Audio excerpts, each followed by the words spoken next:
Muy buenos días, queridas hermanas. Qué hermoso es volvernos a reunir para continuar estudiando este libro tan lindo como es el libro de Josué. Hoy estudiaremos el capítulo 7. Así que voy a pedirle por aquí a nuestra querida hermana Maru, mi preciosa, para que le dé lectura al capítulo y vamos todas juntas leyendo el capítulo 7.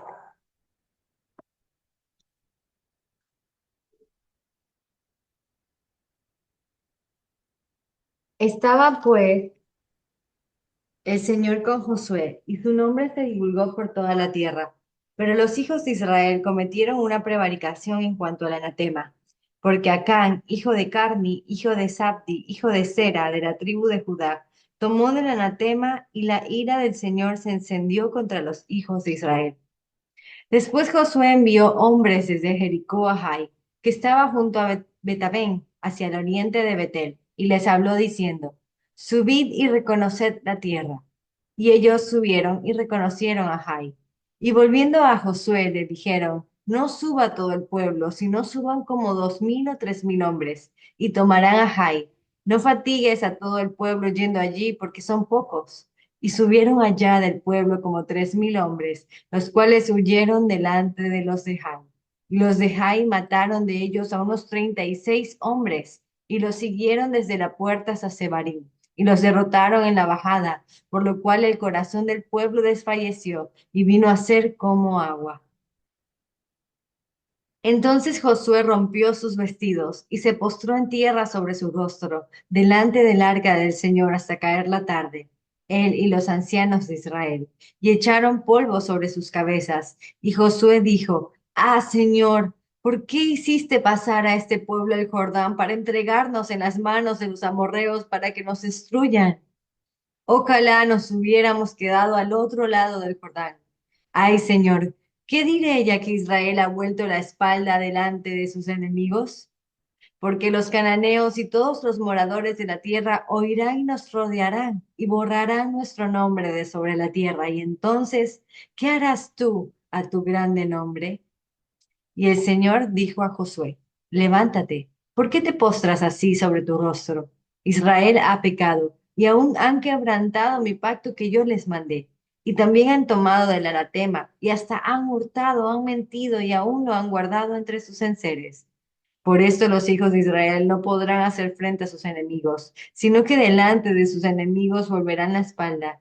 Por cuanto han venido a ser anatema, ni estaré más con vosotros, si no destruyereis el anatema de en medio de vosotros. Levántate, santifica el pueblo y di: Santificaos para mañana, porque el Señor, el Dios de Israel, dice así: Anatema hay en medio de ti.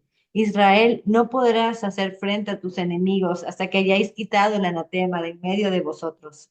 Os acercaréis, pues, mañana por vuestras tribus, y la tribu que el Señor tomare se acercará por sus familias, y la familia que el Señor tomare se acercará por sus casas, y la casa que el Señor tomare se acercará por los varones, y el que fuere sorprendido en el anatema será quemado, él y todo lo que tiene, por cuanto ha quebrantado el pacto del Señor y ha cometido maldad en Israel.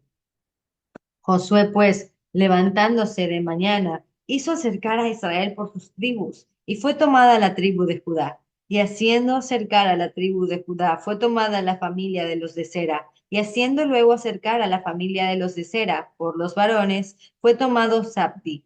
Hizo acercar su casa por los varones, y fue tomado Acán, hijo de Carmi, hijo de Sabdi, hijo de Sera, de la tribu de Judá. Entonces Josué, hijo de Acán, entonces Josué dijo a Acán: Hijo mío, da gloria al Señor, el Dios de Israel, y dale alabanza, y declárame ahora lo que has hecho. No me lo encubras. Y Acán respondió a Josué diciendo: Verdaderamente yo he pecado contra el Señor, el Dios de Israel, y así he hecho. Pues vi entre los despojos un manto babilónico muy bueno, y 200 siclos de plata, y un lingote de oro de peso de 50 siclos, lo cual codicié y tomé. Y he aquí que está escondido bajo tierra en medio de mi tienda, y el dinero debajo de ello. Josué entonces envió mensajeros, los cuales fueron corriendo a la tienda, y aquí estaba escondido en su tienda, y el dinero debajo de ello. Y tomándolo de en medio de la tienda, lo trajeron a Josué y a todos los hijos de Israel, y lo pusieron delante del Señor.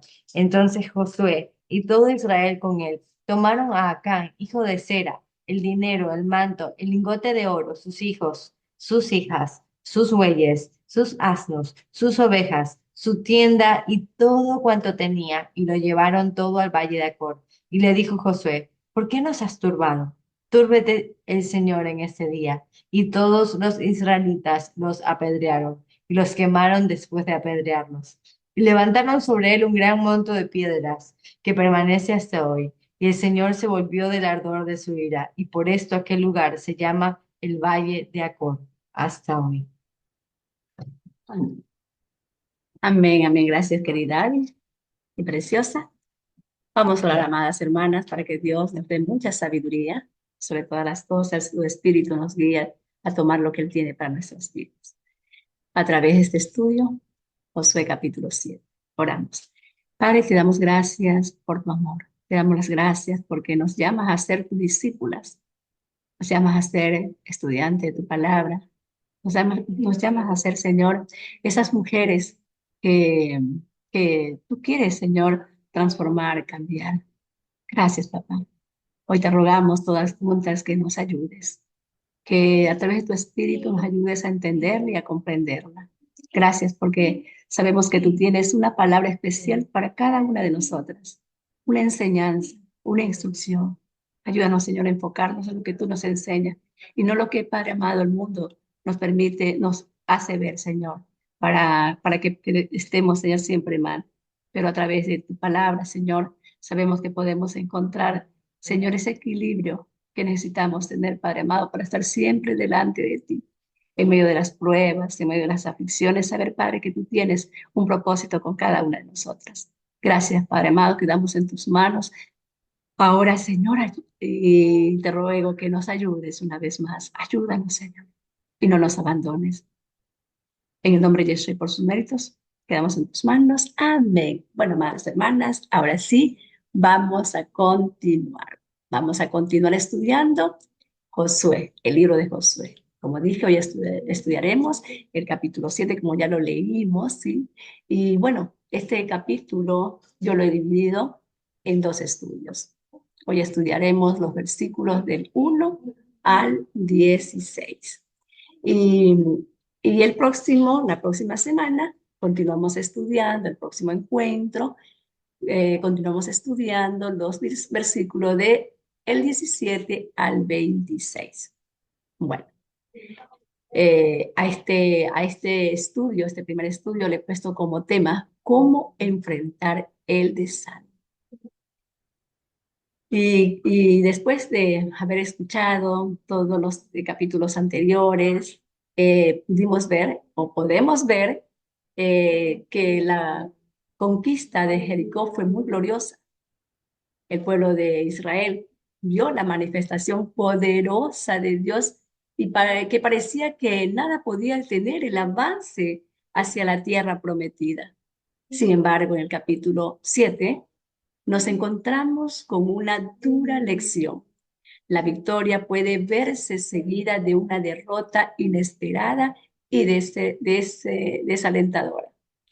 En este capítulo exploraremos las causas de la derrota en la batalla contra Jai, un contratiempo que sorprende a los israelitas dejándolos sumidos en el desánimo. Pero también a través de esta experiencia aprenderemos no solo las causas de la derrota, sino también cómo manejar el desánimo y la restauración que sigue a la corrección. Es por eso que yo le puse como tema a este primer estudio, cómo enfrentar el desánimo. En los primeros capítulos del 1 al 6 vimos que todo marchaba bien, excelente. La victoria de Jericó fue un testimonio de la fidelidad de Dios y la derrota con Jai fue la causa por la desobediencia del pueblo contra Dios. Dios les había advertido que al entrar a la tierra prometida no se quedaran con ninguna cosa que esté destinada para ser destruida. Pues de lo contrario, ustedes mismos, les dijo el Señor, serán destruidos. Y esto lo vimos en el capítulo 6, en el estudio anterior con nuestra hermana Danielita, que dice, los versículos 18 y 19. El Señor les dice, no se queden con ninguna cosa que esté destinada para ser destruida, pues de lo contrario, ustedes mismos serán destruidos por completo y traerán desgracia al campamento de Israel. Todo lo que esté hecho, les dijo el Señor, de plata, todo lo que esté hecho de oro, de bronce, de hierro, pertenece al Señor y por eso es sagrado. Así que colóquelo en el tesoro del Señor. Estas fueron las instrucciones que Dios le dio al pueblo respecto a Jericó. Todo debía ser destruido. ¿Por qué? Porque era una ciudad corrompida, era una ciudad perversa, era una ciudad maldita. El Señor le dijo, excepto el oro, la plata, el bronce y el hierro, pertenecían al Señor. Ahora bien, queridas hermanas, ¿por qué es tan importante que se cumpliera esta orden? Bueno, es importante porque Dios quiere que seamos obedientes. Dios, como nuestro creador y padre, conoce nuestra tendencia natural a la codicia. Generalmente tenemos el impulso de poseer todo, de ser dueño de todo. Deseamos aún lo que no es nuestro. Por eso Dios estableció que los primeros frutos debían ser consagrados a Él, como lo vemos en Deuteronomio capítulo 26, de los versos 1 al 2, que dicen, cuando hayas entrado, le dice el Señor, en la tierra que el Señor tu Dios te da por herencia, y tomes posesión de ella y la habites, entonces tomarás de las primicias de todos los frutos que sacares de la tierra que el Señor tu Dios te da, y la pondrás en una canasta, e irán al lugar que el Señor tu Dios escogieres para habitar allí su nombre. En este contexto, Dios establece el mandato de presentar los primeros frutos de la cosecha como una ofrenda a Él. Este principio no solo se aplica en la agricultura, sino también en otros aspectos de nuestras vidas. Pueden ser los primeros ingresos de nuestro trabajo, de nuestros primeros logros, como también la victoria en este caso de Jericó. Jericó, eh, al ser la primera ciudad que los israelitas conquistaron en la tierra prometida, representaban el primer fruto de la victoria. Por lo tanto, toda la plata, como dijo el Señor, todo era, o sea, esta ciudad era una ciudad maldita, todo debía ser destruido. Debía ser destruido aún los niños, los ancianos, todos, los animales, todo tenía que ser destruido. Solamente el oro, el bronce, el hierro, la plata, pertenecían al Señor. Y dice el Señor, era sagrado, así que debían colocarlo, el oro, la plata y el hierro que recogían de Jericó, debían llevarlo al tesoro del Señor. Entonces, este era como un símbolo de reconocer que la victoria y los bienes obtenidos no eran para el beneficio propio, un beneficio personal, sino que debían ser consagrados a Dios, quien les había dado la victoria.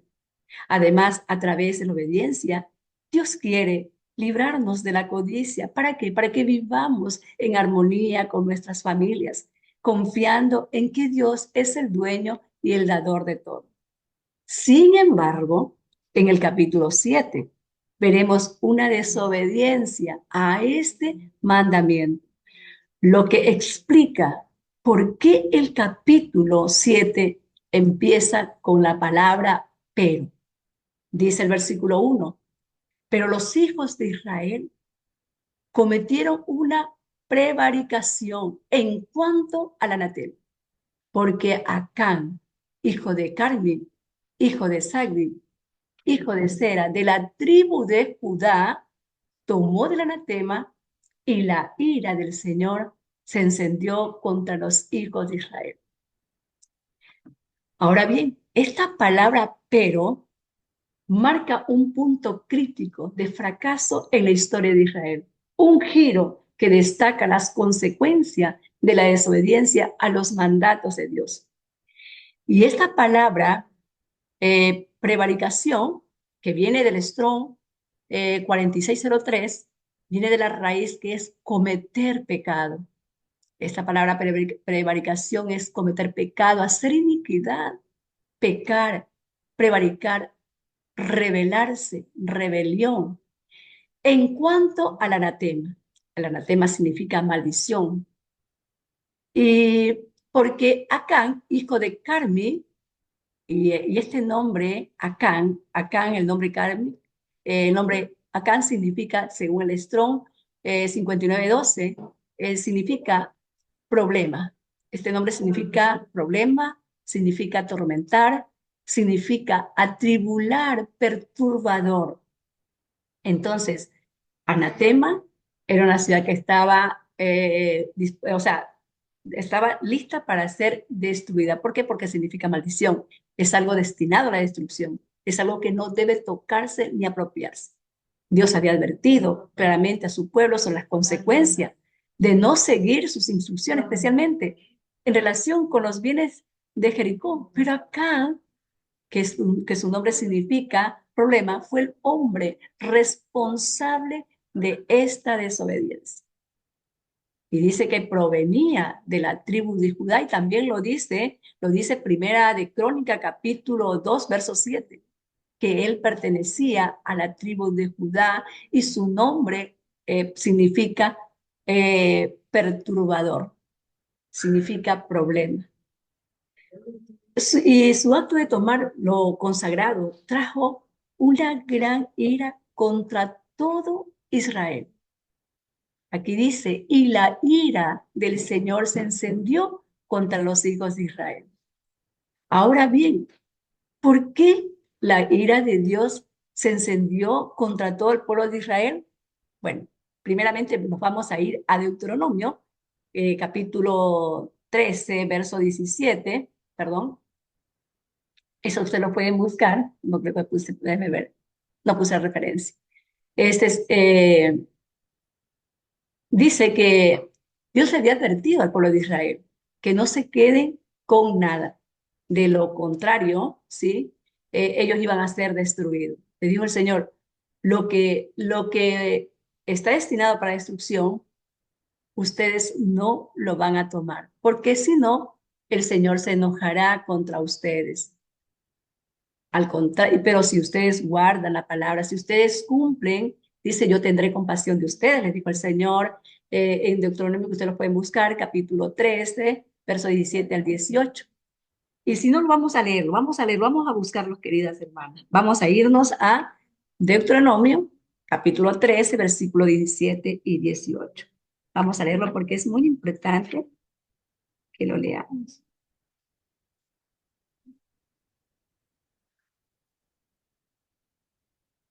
Dice así, vamos a ver.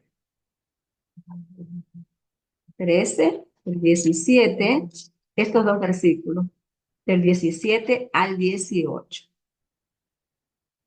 Dice, y no se pegará tu mano nada del anatema, para que el Señor se aparte del ardor de su ira y tenga de ti misericordia y tenga compasión de ti y te multiplique como lo juró a sus padres, cuando obedecieres a la voz del Señor tu Dios, guardando todos sus mandamientos que yo te mando hoy para hacer lo recto ante los ojos del Señor tu Dios.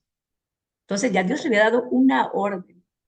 El Señor ya había sido claro con ellos que no podían tomar nada del anatema. Y continuamos con la pregunta, ahora, ¿por qué?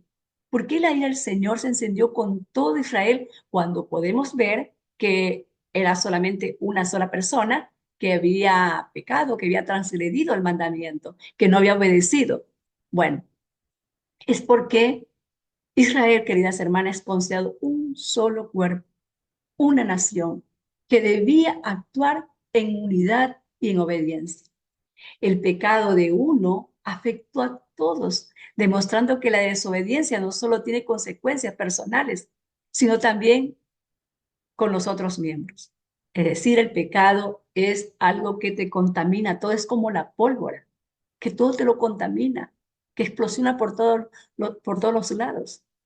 Por ejemplo, en nuestro hogar, si uno de los miembros de la familia comete un pecado, de los cuales las consecuencias se puede ver que van a ser terribles, va a contaminar a toda la familia. Por ejemplo, si es el esposo, o si es la esposa, o si es un hijo, contamina a todos los miembros de la familia.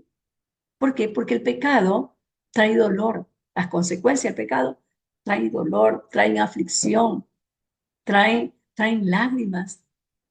Entonces es muy importante la obediencia. Es muy importante la obediencia que sea global para que toda la familia se mantenga en paz, se mantenga bien y en gozo delante de nuestro Señor. Entonces, esta historia resalta la importancia de la responsabilidad dentro del pueblo de Israel.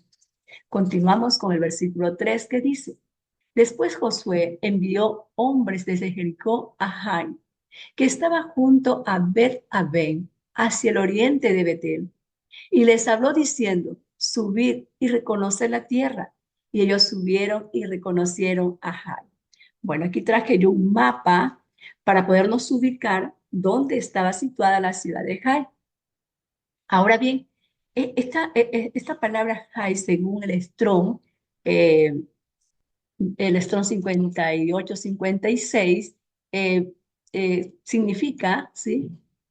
Como si estuviera volteada, escombro, montón de ruinas. Esto significa la palabra Jai, como que es un montón de ruinas, son escombros. Y según la historia, dice que está ubicada a unos 15 kilómetros al norte de Jerusalén. Por aquí podemos ver nosotros a Jai. Y acá podemos ver aquí al norte es que está Jerusalén, sobre el camino que va del Valle del Jordán a Betel. Aquí podemos ubicarnos, queridas hermanas, aquí está Betel. Betel y Bet-Aven, porque acá vemos que aquí dice Bet-Aven, y esta palabra Bet-Aven viene del Strong 25, que significa vano, reducido a nada, estrictamente nada, también vanidad, maldad, ídolo, perversidad, aflicción, calamidad, depravado, deshacer, enlutado, ídolo, iniquo, iniquidad, injusticia, luto, malo, perversidad, perverso, vanidad, vano y violencia. Esto significa la palabra Bet-Aven. Entonces, son estos nombres, tanto en el nombre de Betel y Bet-Aven, son nombres bíblicos que se refieren a un mismo lugar, aunque con significados diferentes. Betel era un lugar que anteriormente se llamaba Luz. Ahí nos podemos recordar cuando Jacob le cambió el nombre a Betel, que significa casa de Dios. Y eso lo encontramos en, en Génesis capítulo 28, verso 29. Y, y recibió este nombre de Bedabé cuando se convirtió en la casa de ídolos. Esto sucedió debido a los becerros de oro que Jeroboam erigió allí. Entonces, Betel fue un santuario en los días del profeta Samuel, quien allí juzgaba al pueblo. Pero una vez que se convierte en una casa de ídolos, es conocida como la casa de la maldad, la casa de la adversidad, es conocida como la casa de la calamidad, la casa de la iniquidad, de la injusticia, de la perversidad. Es conocida como la casa de la violencia. Los profetas, tanto Oseas, como vemos aquí, Oseas y Amós, ¿sí? Ellos irónicamente a Betel, ¿sí? Le nombran como Bet-Aven, que en hebreo significa casa que no vale nada. Bueno, vamos a continuar con esta explicación. Continuamos porque a veces no entendemos por qué a veces, por qué Betabel y Betel son las mismas. Son las mismas, pero con diferentes nombres, diferentes significados. Continuamos con el versículo 3. Dice, y volviendo a Josué, le dijeron, no suba todo el pueblo, sino suba como 2000 o 3000 hombres. Y tomaron a Jai, no le dieron no, y tomarán a Jai. No fatigues a todo el pueblo yendo allí porque son pocos. Dice que Josué envía espías, envía espías a Jai. Los espías regresan y le dicen a Josué, ¿sabes qué? No fatigues a todo el pueblo yendo allí porque son pocos. Entonces, aquí vamos a conocer los errores del pueblo de Israel. El primer error que aquí encontramos, ¿sí? Es el exceso de confianza. El exceso de confianza. El pueblo de Israel, después de la gran victoria sobre Jericó, se enfrentó a la ciudad de Jai, que era mucho más pequeña. Ellos se sentían seguros por la victoria obtenida en Jericó y vieron a Jai, un enemigo insignificante. Le dijeron, no fatigues a todo el pueblo yendo allí. ¿Por qué? Porque son pocos, son poquitos. Ellos se sintieron confiados, sí, se sintieron confiados, dijeron, ¿sabe qué? No suba todo el pueblo. Esta es una clara muestra de que como el exceso de confianza puede llevarnos, queridas hermanas, a subestimar los desafíos, incluso cuando estos parecen pequeños o fáciles. Cuando no nos confiamos en nuestra propia fuerza o habilidades, caemos en la trampa del orgullo y podemos fracasar. ¿Cuál fue el segundo error? El segundo error fue no consultar a Dios. El pueblo de Israel no se detuvo a pedir dirección a Dios antes de enfrentar a Jai, sino que dijeron, vamos, subamos, son pocos, los vamos a destruir.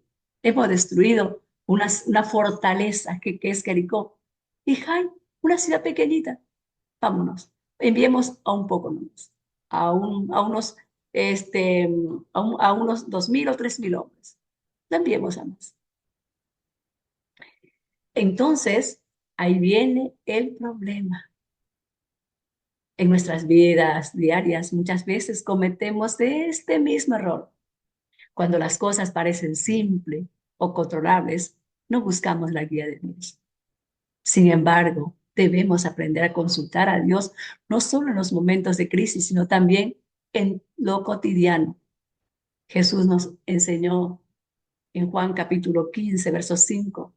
Él dijo que aprendiéramos a depender de Él en todo momento, incluso en las cosas más insignificantes. ¿Por qué? Porque Él dijo, separados de mí, separados de mi palabra, separados de mis mandamientos, nada podéis hacer. Ahora el pueblo de Dios está confiado por sí mismo, tiene un exceso de confianza, un orgullo dentro de ellos. No consultan a Dios y aquí viene el tercer error del pueblo de Israel, que fue hacerlo a su manera. Este es un error que cometemos diariamente. ¿Por qué? Porque para tomar decisiones, no consultamos a Dios. No consultamos la dirección de Dios.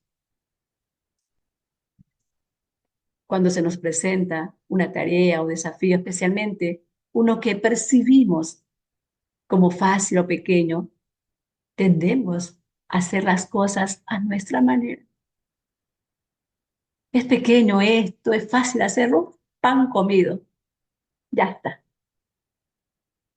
Es entonces cuando buscamos y cuando ya caemos en la aflicción, entonces es ahí cuando buscamos a Dios. Cuando vemos que no podemos, ¿sí? Es que buscamos la misericordia del Padre porque nos sentimos que o vemos que no hay salida al asunto. Entonces ahí buscamos la ayuda del Señor, pero no la buscamos, no dependemos de Él en las cosas que son sencillas desde el principio, sino que ya al final, cuando ya no podemos. Y una de estas cosas muy sencillas de las cuales yo pensaba mientras Dios me daba este estudio es que, por ejemplo, eh, a veces, a veces Vamos al supermercado, por ejemplo, un ejemplo, vamos al supermercado y vamos a adquirir los alimentos para nuestro hogar o de repente también para nuestra casa. A menudo actuamos sin pensar en pedir la dirección a Dios. Salimos, tengo que comprar esto, lo de aquí, lo de allá, lo de acá, pero no pedimos la dirección de Dios. No le pedimos al Señor que nos ayudes, nos ayude a tomar lo mejor, sino que vamos y compramos lo que queremos sin tomar en cuenta al Señor. Pero debemos nosotros pedirle a Dios dirección, ¿sí? Debemos aprender a depender de Dios incluso en lo que parece más simple o trivial. Jesús nos recordó que dependiéramos de Él y eso tenemos que siempre tenerlo presente. Jesús me dijo, Yeshua me dijo, separados de mí, nada podéis hacer. Aún lo más mínimo, yo tengo que hacerlo guiada por la sabiduría de Dios. Como por ejemplo la mujer virtuosa que nos habla Proverbios 31. Y esto es muy importante porque aquí podemos ver cómo este, narra este capítulo y cómo exalta a la mujer virtuosa. Dice que ella calcula el precio de un campo. Es decir, ella primeramente busca a Dios, busca su dirección y luego ella calcula.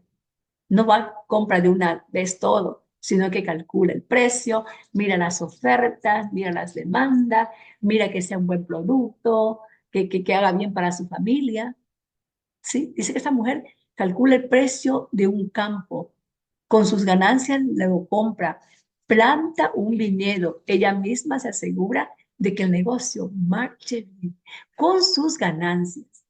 A veces tenemos la tendencia nosotros las mujeres de comprar todo lo que vemos o todo lo que sale en las publicidades, que compren esto, lo que, y a veces no nos detenemos a pensar, bueno, ¿nos va a servir? ¿Lo vamos a necesitar? Sí, lo necesito. Vamos a ver cómo están los precios, vamos a ver, vamos a esperar un momento de que esté, qué sé yo, esté en descuento. Dice aquí la palabra que esta mujer virtuosa calcula el precio de un campo, calcula el precio de comprar una casa, comprar, qué sé yo, algo de la casa, comprar los alimentos. Y luego con sus ganancias, con la ganancia que ella tiene, lo compra, planta un viñedo y ella misma asegura que el negocio marche muy bien. Y esto lo vemos en Proverbios 31, los versículos 16 al 18. Entonces, la mujer sabia es dependiente de la sabiduría e inteligencia de Dios para gestionar y comprar. Y con sus ahorros o ganancias sostiene el patrimonio familiar. ¿Por qué? Porque es una mujer productiva, una mujer que está siempre velando por su familia. La mujer sabia, queridas hermanas, no solo busca el éxito financiero, porque eso es muy importante, porque a veces nos enfocamos en lo financiero. No, la mujer sabia también, ella, o sea, es una mujer equilibrada, tanto en su trabajo. Ella trabaja, pero su familia es lo más importante. Recordemos que la familia es la base de nuestro matrimonio, es la base del hogar, es la base de nuestra paz, de nuestra tranquilidad. Pienso, analizo el trabajo, mi familia, y dice que la mujer sabia ella tiene un equilibrio entre la familia, el trabajo y su desarrollo personal. Porque muchas veces nos enfocamos en el negocio, en la familia, y nosotras como esposas nos descuidamos. Y no, la mujer sabia también cuida de su aspecto personal. Así que, amadas mujeres de oración, a ponerse lindas para sus esposos. Y cuando nos ponemos lindas para nuestro esposo, recordemos que nos estamos poniendo lindas para el Señor, como la mujer que habla Proverbios 31. Ahora bien, continuamos con nuestro versículo. Entonces podemos ver que aquí, cuáles, cuáles fueron los problemas que aquí sobresalen del pueblo de Israel cuando toman estas malas decisiones. El problema fue por el exceso de confianza, por no consultar a Dios y hacer las cosas a su manera. Entonces, de la misma manera nosotras, si no aprendemos a consultar a Dios en todo, como la mujer de Proverbios 31, vamos a tener estas aflicciones. Por más pequeña que sea el asunto, pequeño el asunto, podemos caer en el mismo error que cayó el pueblo de Israel. Ellos dijeron, no, no fatigues a todo el pueblo yendo allí, porque son pocos. Aún en lo que nos parece más sencillo, debemos buscar la dirección de Dios. Recordemos y grabemos en nuestro corazón. Separados del Señor, nada podemos hacer. Si aprendemos a depender de Él en todo, evitaremos caer en el exceso de confianza, evitaremos caer también en, en, en, en muchas aflicciones, porque el exceso de confianza trae muchas aflicciones, ¿sí? Y evitaremos caer en y nos mantendremos, perdón, firmes en la voluntad de Dios, porque cuando hacemos la voluntad del Señor, esto nos mantiene enfocadas en sus propósitos para nuestras vidas y para nuestras familias. Continuamos con los versículos 4 o 5 que dicen, y subieron allá del pueblo contra 3,000 hombres, los cuales huyeron delante de Jai.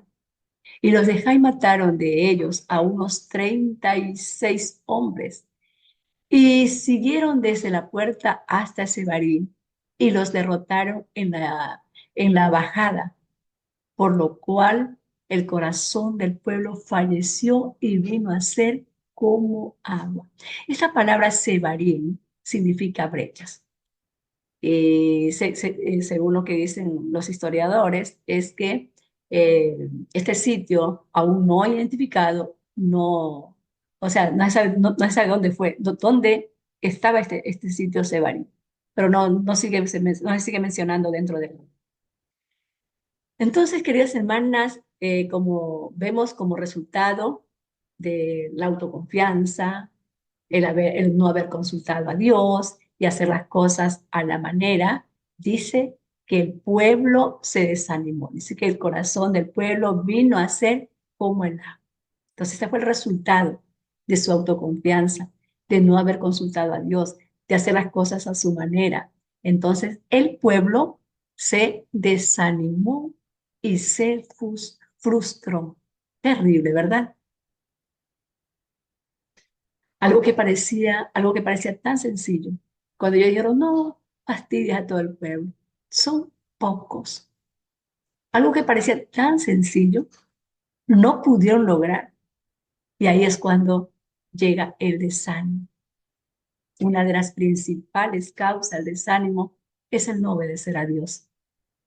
Dios nos ha encomendado cosas tan sencillas como buscarle, meditar en su palabra de día y de noche, tener una vida de oración, vivir en integridad, mantener la unidad con nuestra familia, con nuestro esposo, con nuestros hijos.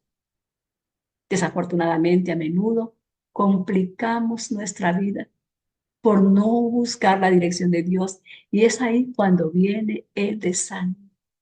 Y el desánimo a su vez conlleva a la frustración. Dice que el pueblo se siente desanimado, el pueblo se siente frustrado. El desánimo se apodera de ellos porque ven que con sus fuerzas ya no hay resultados. Y en ese momento, cuando la frustración comienza a instalarse, ¿sí?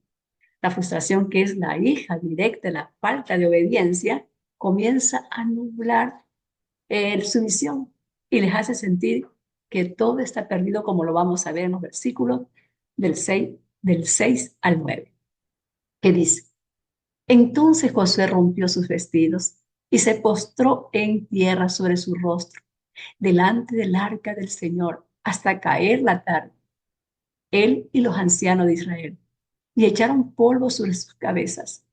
Y Josué dijo, ay, Señor, ¿por qué hiciste pasar a este pueblo el Jordán para entregarnos en las manos de los amorreos para que nos destruyan?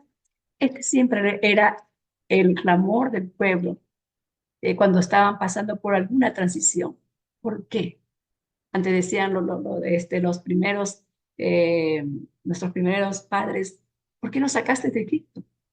Ahora esta segunda generación, junto con Josué, le dice, ¿por qué hiciste? pasar a este pueblo del Jordán para entregarnos en las manos de los amorreos para que nos destruyan. Y mira lo que dicen, ojalá nos hubiéramos quedado al otro lado del Jordán. Tremendo. Continúa diciendo, ay Señor, ¿qué diré? Ya que Israel ha vuelto la espalda delante de sus enemigos, porque los cananeos y todos los moradores de la tierra oirán y nos rodearán y borrarán nuestro nombre de sobre la tierra. Entonces, Josué dice, ¿qué harás tú a tu grande nombre? El pueblo de Dios, como podemos ver, está desanimado, está desanimado, está frustrado, está lleno de temor, de miedo. ¿Por qué? Porque se apoderó de ellos. Josué junto con los líderes dice que se postró en tierra sobre su rostro del arca delante del arca del Señor hasta caer la tarde. Ellos empezaron a llorar, a lamentarse, preguntándole a Dios, ¿por qué nos hiciste pasar, Señor? ¿Qué vamos a hacer ahora? Israel, al ver que un pueblo tan pequeño los había derrotado, ahora ellos temían, se habían llenado de temor, de espanto, que esto fuera, ellos decían, que esto fuera el comienzo de una serie de derrotas, porque ya no había derrotado un pueblito pequeño. Entonces, lo iban a destruir. La reputación del pueblo iba a quedar por el suelo. Y ahí nace el sentimiento de derrota. Estamos derrotados. Un pueblo pequeño nos derrotó. Todos los pueblos que están alrededor van a hacer lo mismo. Nos van a derrotar. No podemos más. Es algo que muchas veces, queridas hermanas, nosotras podemos reconocer en nuestras vidas. A veces cuando enfrentamos una dificultad o una serie de fracasos, comenzamos a pensar que todo está perdido. Estás derrotada, estás caída. ¿Por qué? Porque te sientes atribulada. Entonces, cuando ya llega a este punto de derrota, primero comienza el desánimo, luego la frustración, luego el miedo, el temor, luego viene la derrota. Entonces, ahí comienzas a pensar, no sirvo para nada. No le pego a una. Cuando las cosas no salen como esperamos, es fácil caer en una mentalidad de desánimo, de frustración, de temor, de derrota. Entonces, ese sentimiento de estar rodeada por dificultades puede llevarnos a la depresión. Sí, nuestras fuerzas parecen ya agotarse y sentimos que no hay forma de cambiar nuestra situación. Este tipo de pensamientos pueden hacernos pensar que todo está fuera del control de Dios y que no hay esperanzas. Nos sentimos acorraladas y atrapadas, como traje esta imagen aquí que me pareció muy linda para ilustrar esta enseñanza. Sentimos que no hay escape. Voy por acá, no hay. ¿Por qué? Porque estoy desanimada, frustrada, con miedo, temor, derrota y luego hundida en la depresión. Estos sentimientos crean una sensación de estar atrapada, como vemos aquí en la imagen, en un ciclo sin fin, donde parece que las soluciones son inalcanzables. Y así se sentía el pueblo de Israel con su comandante Josué, atrapados. Señor, ojalá nos hubiéramos quedado al otro lado del Jordán. Ay, Señor, ¿qué diré? Ya que Israel ha vuelto la espalda delante de sus enemigos. Señor, nos van a destruir, van a borrar nuestros nombres de sobre la tierra. ¿Y qué harás entonces, Señor, tú a tu grande nombre? Y ahí el Señor continúa diciendo que Él es Dios soberano, que Él es Dios todopoderoso. Aleluya. Dios a veces, queridas hermanas, nos permite experimentar humillaciones, derrotas para probar nuestra fe y revelarnos lo que realmente está sucediendo en nuestro corazón. Y cuando Dios permite que las pruebas nos acorralen, entonces vamos a conocer lo que Dios está haciendo en nuestro corazón. Como traje aquí un pensamiento muy bonito que dice, lo que Dios tiene para nosotras depende de lo que permitimos que Él haga en nosotras. Dios muchas veces nos amasa como el barro, nos amasa, nos muele, pero Dios quiere encontrar también en nosotras esa fe para que Él pueda trabajar. Lo que Dios tiene para nosotras depende de lo que permitimos que Él haga en nosotras. A veces Dios tiene planes grandes para ti y para mí, pero Dios permite que muchas veces pasemos por ciertas circunstancias. Y muchas veces en lugar de decirle, Señor, haz en mí tu voluntad, nos encontramos luchando contra Dios, peleándonos con Él, no aceptando su voluntad. Entonces, lo que Dios tiene para nosotras depende de lo que permitimos que Él haga en nosotras. Aunque nos rodee el desánimo, aunque nos rodee el temor, el miedo, recordemos que no estamos solas. Nuestro amado Yeshua prometió estar con nosotras todos los días del mundo hasta el fin. Y esto lo encontramos en Mateo capítulo 28, verso 20, el último capítulo de Mateo. No estamos solas. Él está con nosotras. Versículo 10 dice, y el Señor dijo a Josué, levántate. ¿Por qué te postras así sobre tu rostro? En este versículo el Señor podemos ver que le responde a Josué. Josué esta clase de preguntas, Señor, ¿qué harás a tu grande nombre? Nos van a raer de la tierra. Tu pueblo va a desaparecer. El Señor le dice, Josué, levántate. ¿Por qué estás así? Levántate y sé valiente. ¿Por qué te postras así? Aunque la derrota, queridas hermanas, parecía definitiva, Dios le recuerda aquí a Josué y al pueblo que aún hay esperanza y que no pueden rendirse.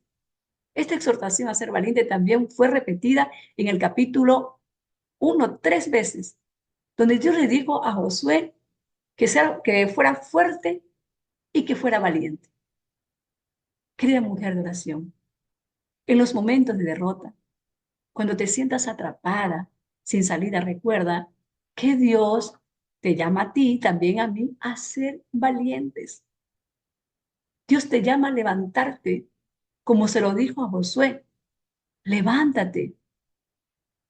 No podemos permitir que la depresión nos venza, ni que la desesperación nos arrastre. No.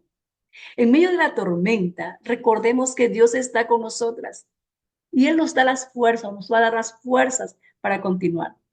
No nos va a abandonar. Él dijo, no te dejaré, ni tampoco te desampararé. Él está con nosotras, Él nos va a ayudar. Así que, querida mujer de oración, no te rindas, levántate, sé valiente, confía en que Él tiene el control de todo. Dios le dijo a Josué en los versículos 11 y 12, porque vamos a continuar con estos versículos, le dice, le comienza a revelar aquí el Señor a Josué, el versículo 11 diciendo, Josué, Israel ha pecado y aún han quebrantado mi pacto que yo les mandé. Y también han tomado el anatema y hasta han hurtado, han mentido y aún lo han guardado en sus enseres. En este versículo también habla sobre la necesidad de enfrentar, queridas hermanas, enfrentar y destruir las debilidades internas que nos arrastran al pecado. No debemos llevar ni dejar que el anatema se esconda en nuestro hogar. Mire, dice que habían escondido. El Señor que le dice, ¿sabes qué? Levántate, Josué, sé valiente y comienza a limpiar tu casa. Comienza a ver dónde está el pecado, porque hay un pecado. Han tomado el anatema, han robado y lo han escondido.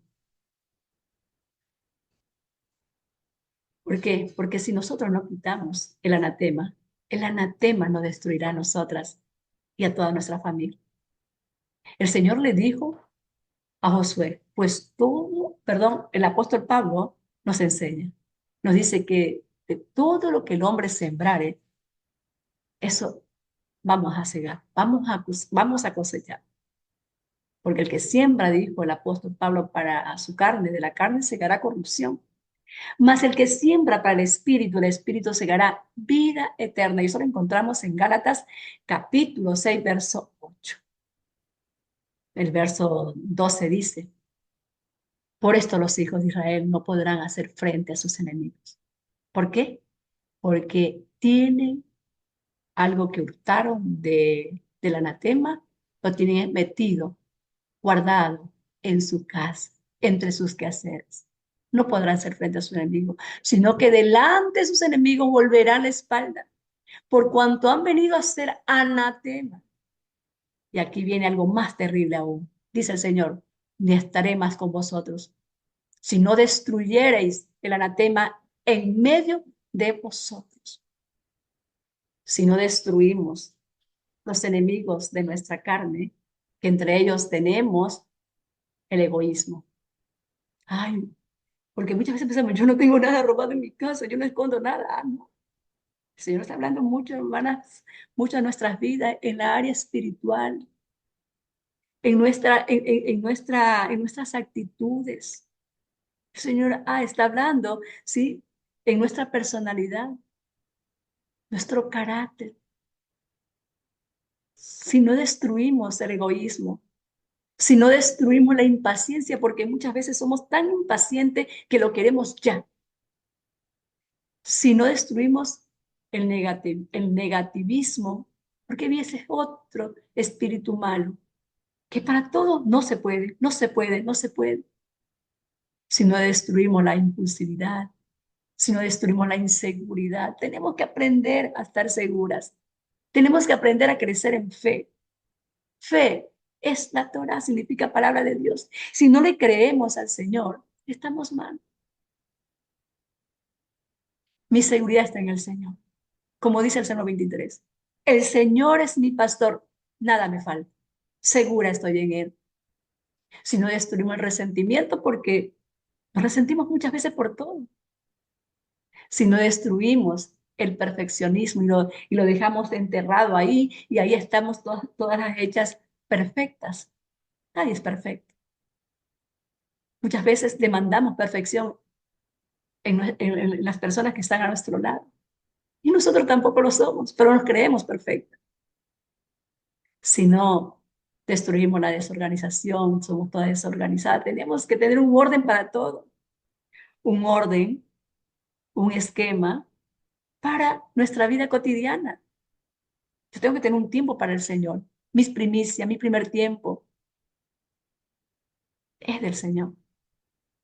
Tengo un tiempo para mis hijos, tengo un tiempo para mi esposo, tengo un tiempo para la casa, tengo un tiempo para todo. El día tiene para trabajarlos con 12 horas o 10 horas. Hay que organizarse. Si no destruimos las mentiras, que a veces por cositas tan pequeñas mentimos. Es que eso está enterrado en nuestro corazón, en nuestro quehacer, en nuestra mente. Si no enterramos el enojo, si no sacamos el enojo, perdón, si no sacamos la contienda, si no sacamos el miedo, la codicia de nuestras vidas, si no las arrancamos, ellas acabarán debilitándonos y arrastrándonos a la muerte. Ellas nos van a destruir nuestras vidas, nuestra paz, nuestra tranquilidad, la paz y tranquilidad de nuestro esposo, de nuestros hijos.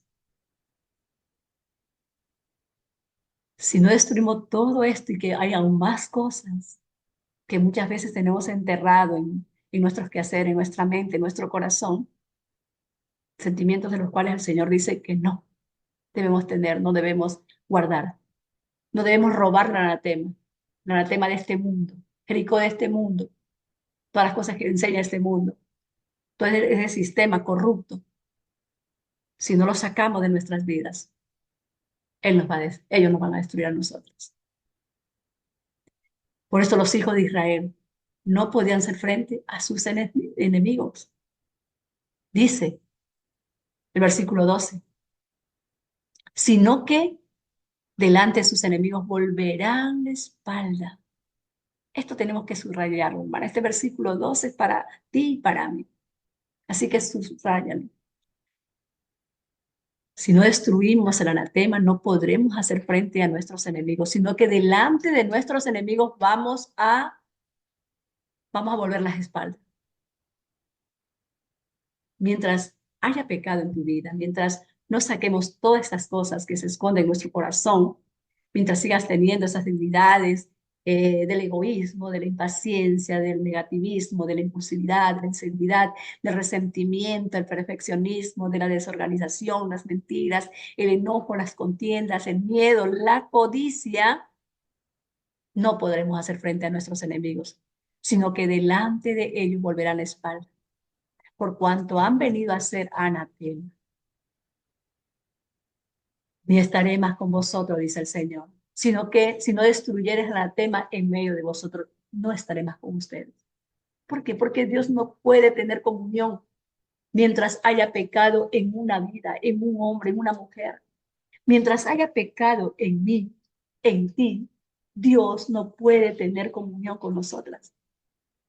Mientras no haya, porque nosotros pecamos y fallamos, mientras no recurramos al arrepentimiento, a un arrepentimiento verdadero, Él no estará con nosotros. Pero si confesamos nuestros pecados a Dios, Él es fiel. Dios es fiel. Nosotros somos infieles, pero Él es fiel. Y Él es fiel, bueno y misericordioso para perdonar nuestros pecados y limpiarnos de toda maldad, como lo dice Primera de Juan capítulo 1, verso 9. ¿Por qué? Porque el Señor dice en su palabra ahí en Ezequiel, que es un versículo que a mí me gusta mucho, me impacta mucho. El Señor dice que Él no quiere que el hombre muera. Dios no quiere que nosotros muramos. Dios quiere es que el hombre cambie su rumbo de vida. Estábamos nosotras esparcidas en el Ponto, en el Asia, en todo el mundo estamos esparcidas.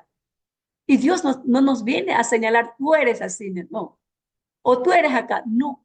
Dios lo que quiere es que yo me vuelva a Él, que yo cambie de rumbo de vida. Dios no quiere que el hombre muera. Dios quiere que nosotras nos volvamos a Él de todo corazón. Así que los hijos de Israel no podían hacer frente a sus enemigos porque en medio de ellos había uno que había tomado para sí del anatema y lo había escondido, como vemos que decía el verso 11, perdón, el verso 11, que los había escondido, entre sus enseres.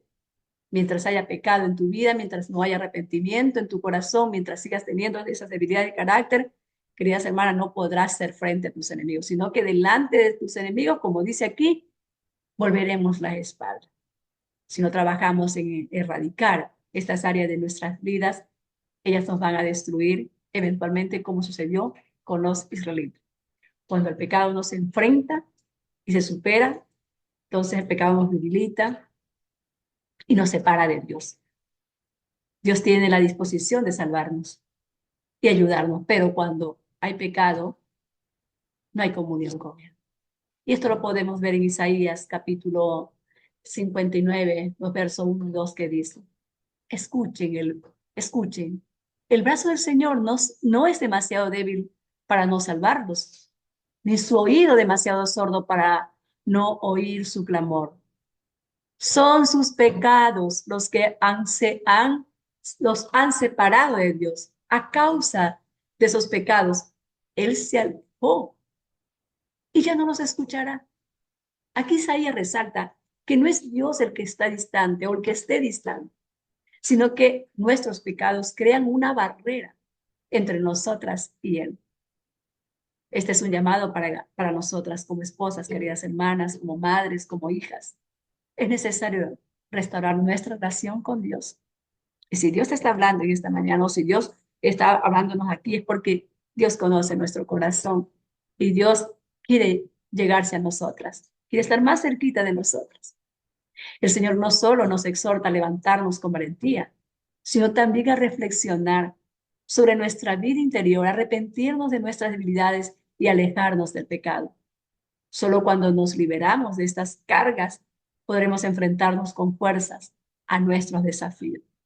Y la clave está en buscar a Dios sinceramente y mantenernos firmes en nuestra fe, creyendo que Él está dispuesto a ayudarnos y perdonarnos. ¿Por qué? Porque para Dios no hay pecado que no pueda ser perdonado. Para Dios no hay pecado que no pueda arrancar y enviarla, como dice su palabra, al fondo de la mar. Para Dios todo es posible. Así que solo se necesita arrepentimiento sincero y esfuerzo para vivir conforme a su palabra. Continuamos con los versículos del 13 al 16 que dice. El Señor continúa hablando a Josué, le dice, levántate, santifica al pueblo y di, santificaos para mañana, porque el Señor, el Dios de Israel, dice así, anatema hay en medio de ti. Israel, no podrás hacer frente a tus enemigos hasta que hayas quitado el anatema de en medio de vosotros. Os acercaréis, pues, mañana por vuestras tribus, y la tribu que el Señor tomare se acercará por sus familias, y la familia que el Señor tomare se acercará por sus casas, y la casa que el Señor tomare se acercará por los varones, y el que fuere sorprendido en el anatema será quemado, él y todo lo que tiene, por cuanto ha quebrantado el pacto del Señor y ha cometido maldad. Aquí la nación, ¿se acuerdan? La nación había sido santificada en preparación para cruzar el Jordán, y eso lo vimos en el capítulo 3, versículo 5. Ahora tenían también que ser santificados para descubrir un enemigo en el campamento. Tuvieron que presentarse ante Dios para que Él pudiera exponer al culpable, al que había cometido tal transgresión. Lo que el Señor le dijo a Josué, queridas hermanas, nos ayuda a ver el pecado de este hombre de acá, el pecado de Israel, desde el punto de vista divino. Lo que hicieron fue pecar, como dice el versículo 11. Dice, Israel ha pecado. Aún han quebrantado mi pacto que yo les mandé. Y también han tomado del anatema y hasta han hurtado, han mentido y aún lo han guardado entre sus enseres. Una palabra que significa perder la marca. Dios quiere que su pueblo sea santo y obediente, pero se saltan la marca y no cumplen con el estándar de Dios.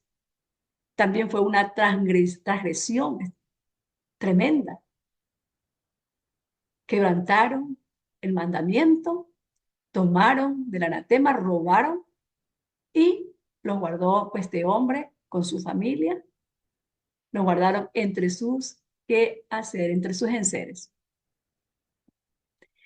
Entonces, Acán había tomado las riquezas prohibidas, y fingió haber obedecido al Señor.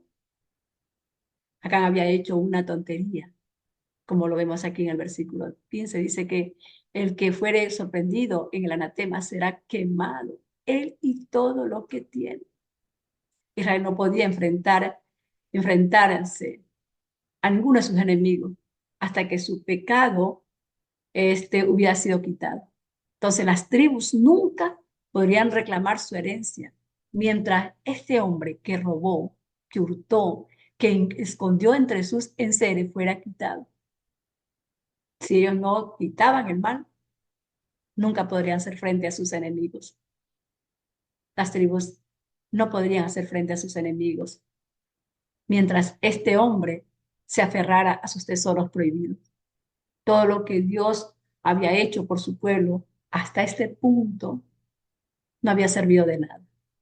¿Por qué? Porque había un gigante que no les permitía avanzar. Había un gigante que se llama codicia.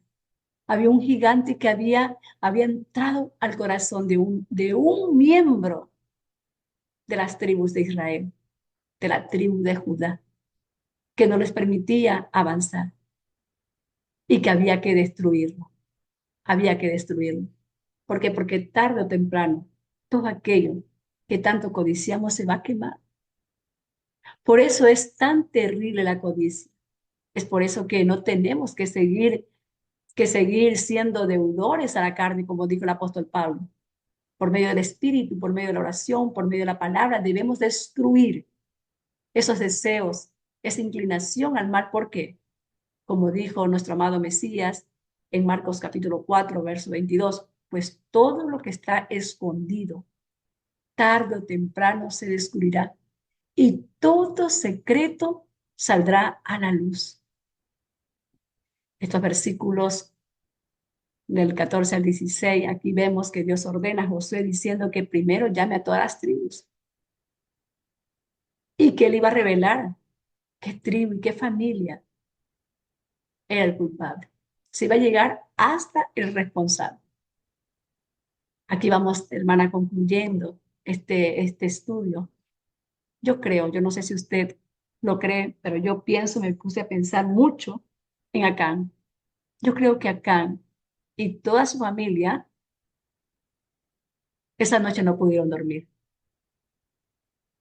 Debió haber sido aterrador para Acán y su familia observar cómo el acusador dedo de Dios apunta cada vez más hacia ellos, cada día, cada vez más cerca. Y la orden era de quemar, de quemarlo a él con todo lo que él tuviera. Dice, y el que fuere sorprendido en el anatema será quemado él y todo lo que tiene, es decir, su esposa, sus hijos, sus animales, todo. Entonces, tuvo que haber sido muy aterrador para él. ¿Por qué? Porque hay algo, hermanas, que dice Jeremías capítulo 16. Mis ojos están en todos sus caminos. No están ocultos de mí, ni se oculta su pecado de mis ojos. Aquí está. Todo lo puedo ver, dice el Señor. Mis ojos están en todos sus caminos. No están ocultos de mí, ni se oculta su pecado de mis ojos.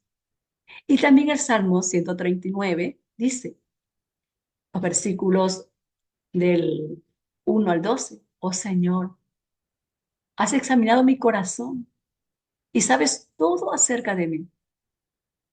Sabes cuándo me siento, cuando me levanto, conoces mis pensamientos cuando me encuentro lejos o estoy cerca. Tú conoces mis pensamientos, tú me ves si estoy lejos o lo mismo. Me ves cuando viajo y cuando descanso en casa. Sabes todo lo que hago. Sabes lo que voy a decir incluso antes que lo diga. Señor, vas delante y detrás de mí. Pones tu mano de bendición sobre mi cabeza. Semejante conocimiento es demasiado maravilloso para mí, es tan elevado que no puedo entenderlo. Jamás podría escaparme de tu espíritu, jamás podría huir de tu presencia. Si subo al cielo, allí estás tú. Si desciendo a la tumba, allí estás tú. Si cabalgo sobre las alas de la mañana, si habito junto a los océanos más lejos, aún allí me guiará tu mano y me sostendrá tu fuerza. Podría pedir a la oscuridad que me ocultara y a la luz que me rodea que se convierta en noche, pero ni siquiera en la oscuridad puedo esconderme de ti. Para ti la noche es tan brillante como el día. La oscuridad y la luz son lo mismo para ti. Ay, queridas hermanas, si realmente nosotras entendiéramos lo que este salmo nos enseña sobre la omnisciencia y la omnipresencia y el conocimiento de Dios, yo creo que nuestras vidas cambiarían. Quizás seríamos más conscientes de nuestras acciones, sabiendo que no podemos ocultar nada delante de Él. Para acá y su familia tuvo que haber sido aterrador ver que Dios, que Dios nos estaba ya acorralando y que iban pronto a ser descubiertos delante de todo Israel. Así que, queridas hermanas, que Dios nos ayude primeramente a sacar lo que hay en nuestro corazón, Hay que sacar todo esos anatemas, porque Dios no está viendo. Dios conoce tu corazón, Dios conoce mi corazón. Dios sabe cuando me levanto y cuando me acuesto, sabe lo que pienso, sabe lo que hago. Para Dios no hay noche, no hay oscuridad, no puede esconder absolutamente nada de Dios, porque para Dios lo mismo es la oscuridad y la luz. Que Dios nos ayude a limpiar nuestra vasija, nuestra, nuestra, nuestro templo, porque recordemos que somos templo del Espíritu de Dios. Y para que Dios more en este templo, es necesario hacer una limpieza total. La palabra de Dios siempre viene para ayudarnos a descubrir muchas veces aquellas cosas que nosotros no entendemos que están ahí, que no las hemos visto, que no las podemos descubrir, pero que el Señor las conoce. Así que ese es el tiempo de buscar al Señor, porque, porque es terrible que acumulemos el anatema en nuestros hogares, en nuestra casa, en nuestro templo, en nuestra Sukkot, que somos nosotros, escondamos entre nuestros enseres, entre nuestros pensamientos, entre nuestras emociones, entre nuestra voluntad. Así que continuamos con el segundo estudio y el segundo estudio lleva como tema las consecuencias de la codicia. Así que vamos acá a las conclusiones. La pregunta es, ¿cómo enfrentamos el desánimo? A través de la obediencia, porque así iniciamos con este tema. Cómo enfrentamos el desánimo?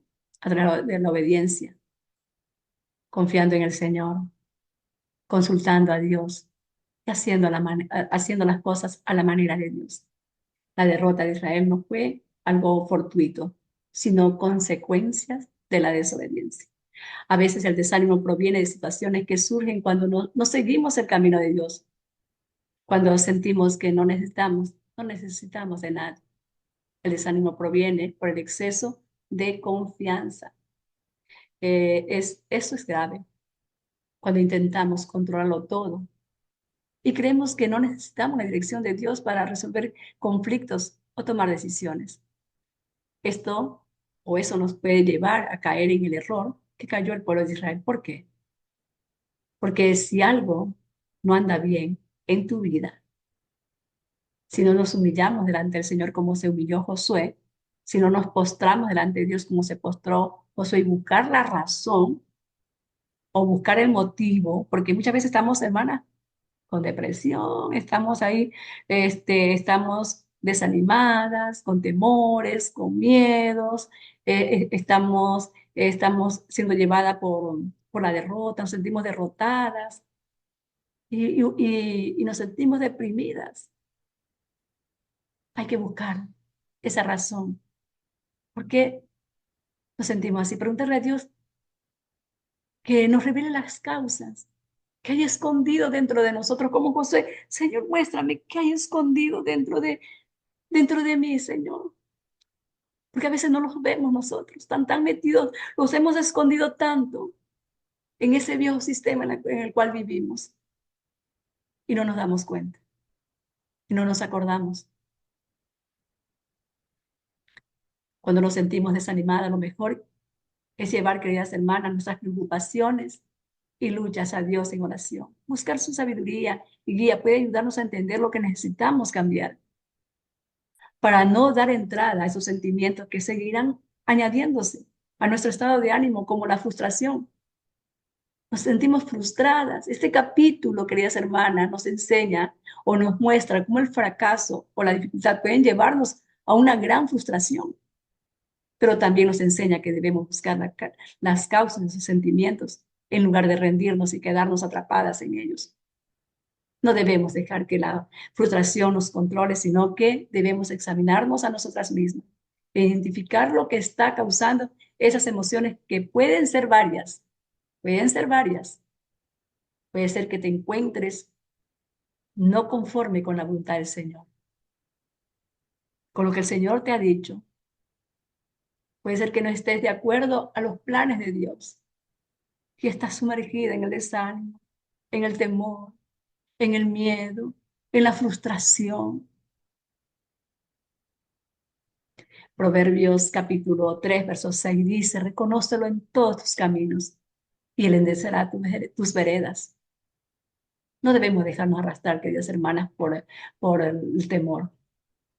Siempre hay un llamado a confiar a Dios o confiar en Dios y buscar la causa del problema para restaurar la relación con Él y superar todos esos sentimientos que nos arrastran a la aflicción. Isaías 41:10, que es un versículo que me gusta mucho, mucho y que siempre lo tengo en mi corazón, dice, no temas porque yo estoy contigo. Esta es la promesa principal del Señor para tu vida y para mí. No temas porque yo estoy contigo, no desmayes, levántate y sé valiente, porque yo el Señor tu Dios te esfuerzo. Tú tienes fuerza, tú no eres débil, tú eres fuerte en mí. Siempre te ayudaré, siempre te sustentaré con la diestra de mi justicia.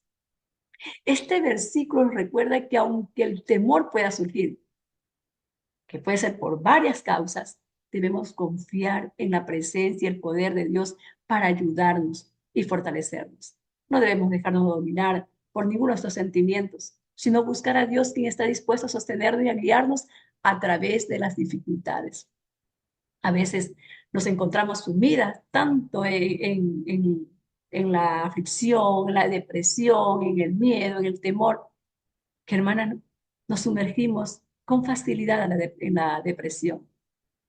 Esos son los momentos precisos para recordar que el Señor nos dice en Jeremías, capítulo 29, verso 11, porque yo sé los pensamientos que tengo acerca de ti. ¿Estás triste? ¿Estás atribulada? ¿Estás deprimida?